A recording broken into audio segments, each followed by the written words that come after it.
Hello students, साधना channel में आप सबका स्वागत है।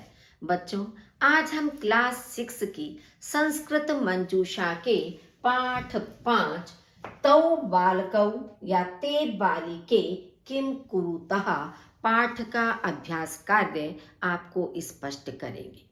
इस पाठ का अर्थ हम आपको समझा चुके हैं।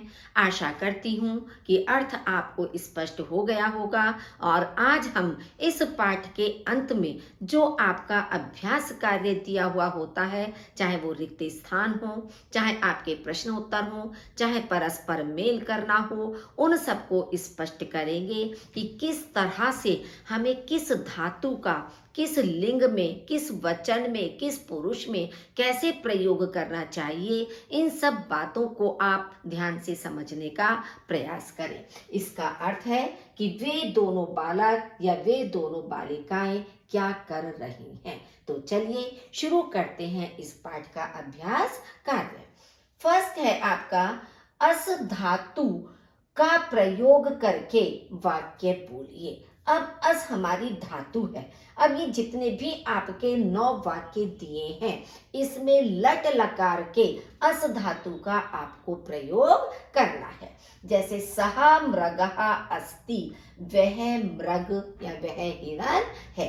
अब सह देखिए, प्रथम पुरुष का एक वचन है, तो प्रथम पुरुष का एक वचन अस धातु में होता है अस्ति। तौ मृगौ स्तः, वे दोनों मृग हैं। अब ये सह एक वचन था, तौ द्विवचन हो गया, तो स्तः भी आपका अस धातु का प्रथम पुरुष का द्विवचन है। ते मृगः सन्ति, वे सब मृग हैं। अब ते बहुवचन है, तो क्रिया भी आपकी सन्ति बहुवचन के रूप में प्रयुक्त हुई है। त्वम चटका असि, तुम चिड़िया हो। त्वम मध्यम पुरुष का एक वचन है, तो असि भी अस धातु के मध्यम पुरुष का एक वचन होता है। युवाम चटके स्तः, तुम दोनों चिड़िया हो। तो युवाम मध्यम पुरुष का द्विवचन है, स्तः भी मध्यम पुरुष का द्विवचन ही प्रयुक्त हुआ है।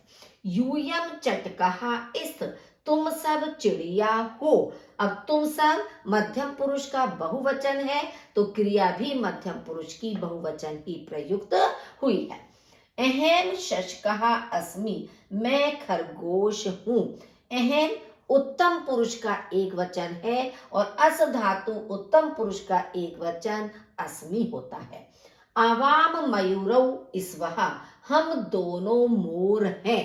तो उत्तम पुरुष का द्विवचन आवाम, तो ये भी आपका उत्तम पुरुष के द्विवचन स्वः आपका प्रयुक्त हुआ है।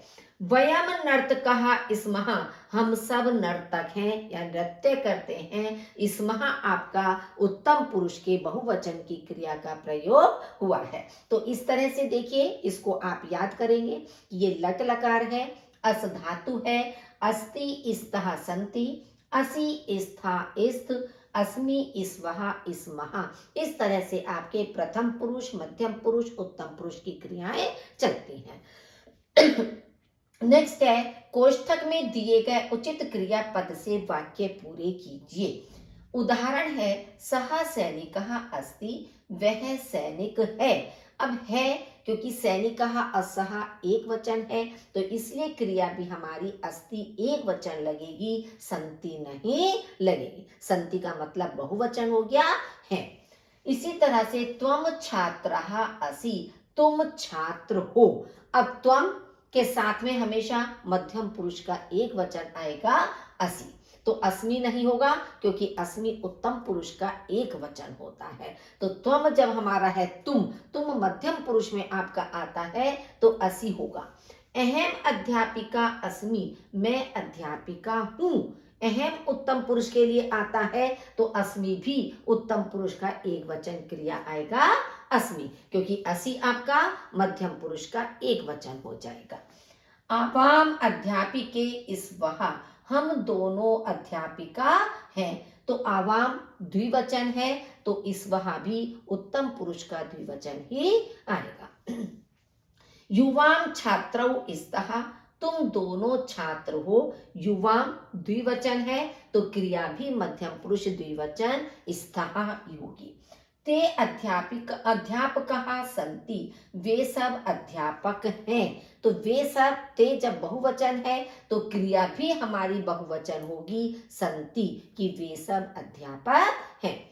ते अध्यापिके स्तः, वे दोनों अध्यापिका हैं। अब देखिए आप कंफ्यूज होंगे कि यहाँ भी ते है, यहाँ भी ते है, तो फिर दोनों में क्रिया क्यों परिवर्तित हुई है?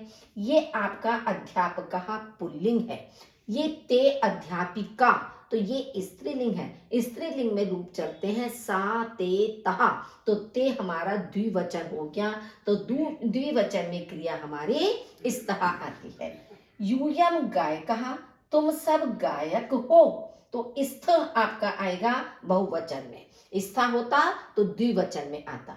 वयम नर्तकः स्मः, हम सब नर्तक हैं, तो वयम बहुवचन है तो क्रिया भी स्मः बहुवचन की प्रयुक्त हुई है। नेक्स्ट है, कोष्ठक में दिए गए उचित सर्वनाम पद द्वारा रिक्त स्थान की पूर्ति कीजिए। उदाहरण है, तौ बालकौ पठतः, वे दोनों बालक पढ़ते हैं। अब तौ है तो पठती, पठतः, पठन्ति, पठतः क्रिया का प्रयोग किया गया है।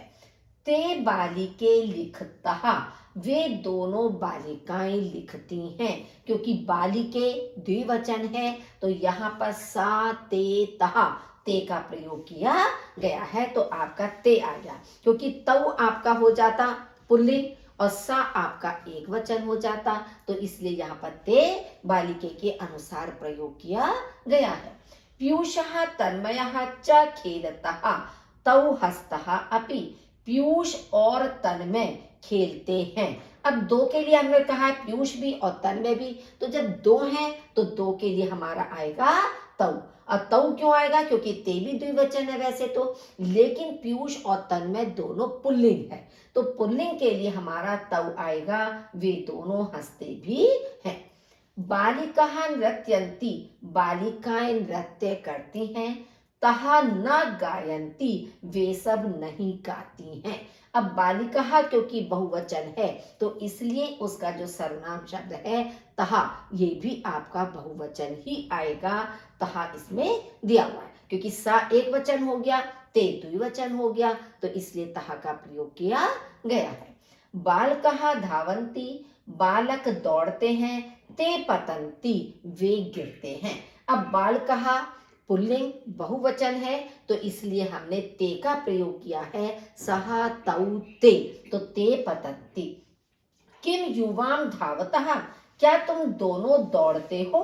आम आवाम धावावः, हाँ हम दोनों दौड़ते हैं, तो युवाम तुम दोनों और आवाम हम दोनों, तो इसलिए युवाम पहले में आएगा और दूसरे में आपका आवाम प्रयोग किया जाएगा, क्योंकि जबकि आप देखिए आवाम युवाम इसमें भी दिया है, इसमें भी दिया है, तो आपको सेंटेंस का अर्थ समझना है कि क्या तुम दोनों दौड़ते हो?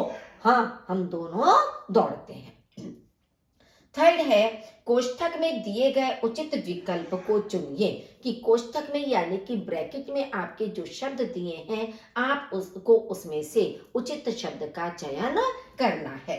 मान लीजिए फर्स्ट आपका है अहम संस्कृतम पठामि। अब आप देखेंगे जब अहम है, अहम का मतलब है मैं, तो मैं के साथ आपकी उत्तम पुरुष की क्रिया आती है, तो पठामी शब्द आपका आ जाएगा मैं संस्कृत पढ़ता हूँ।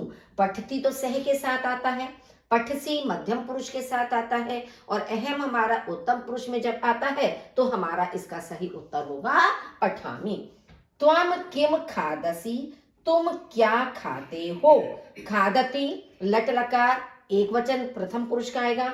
खादसी क्योंकि त्वम है तो त्वम के साथ हमारा मध्यम पुरुष के एक वचन का प्रयोग होगा, खादसी, खादामी नहीं आएगा क्योंकि खादामी हमारा उत्तम पुरुष का एक वचन है।